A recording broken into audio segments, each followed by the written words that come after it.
Hello and welcome to European Daily News. I'm Alex Grant, here with your daily update for November 4th.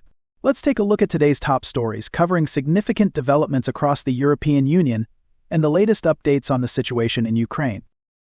EU developments. Starting with France, which has urged the European Commission to ease penalties on automakers who fail to meet the increasing market share requirements for electric vehicles, EVs. French Finance Minister Antoine Armand expressed his country's stance in an interview, stating that France will align with other nations that seek a more flexible approach to these regulations. Under the new EU guidelines, automakers are required to ramp up sales of electric and hybrid vehicles to meet strict emissions limits coming into force in 2026 or face hefty fines. In Brussels, day one of EU Commissioner hearings saw European Parliament representatives questioning the most experienced and youngest nominees.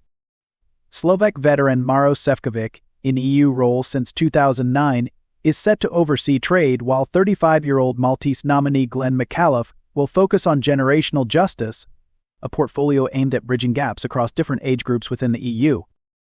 Meanwhile, Germany's Deputy Chancellor Robert Habeck made a notable concession in ongoing budget negotiations, which have placed considerable strain on the coalition government. Habeck has suggested reallocating the €7 billion originally earmarked for Intel's new chip factory to fill gaps in the national budget, extending an olive branch to Finance Minister Christian Lindner amid the escalating budgetary dispute. Elsewhere, China has filed a complaint with the World Trade Organization over the EU's anti-dumping duties on electric vehicles. These tariffs, reaching as high as 43.5% on Chinese-made EVs, have prompted China to take legal action, asserting that the duties impede global green transition efforts. The Chinese Ministry of Commerce explained that this legal move seeks to protect China's growing EV industry. Turning to Hungary, the government has released its mid-term structural plan aimed at addressing the excessive deficit procedure initiated by the EU over the summer. This comprehensive document, prepared for the European Commission, outlines fiscal and structural measures along with net expenditure pathways. The Commission and the Council will review the plan and either approve it or request further revisions to meet EU fiscal requirements. In Georgia, thousands of protesters gathered Monday to challenge the recent parliamentary election results, which they claim were marred by fraud. Leaders from 3 opposition parties addressed the crowds, calling for daily protests to prevent the parliament from convening its new session in November. Ukraine conflict. In the ongoing Ukraine conflict, the United States has announced that secondary sanctions will take effect in December, targeting banks that continue doing business with Russia.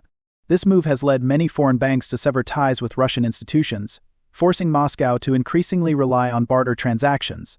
According to Irina Zasadetel, a senior member of Russia's Exporters and Importers Association, the barter system has become an essential workaround, reminiscent of the Soviet-era trade methods that circumvented limited access to dollars.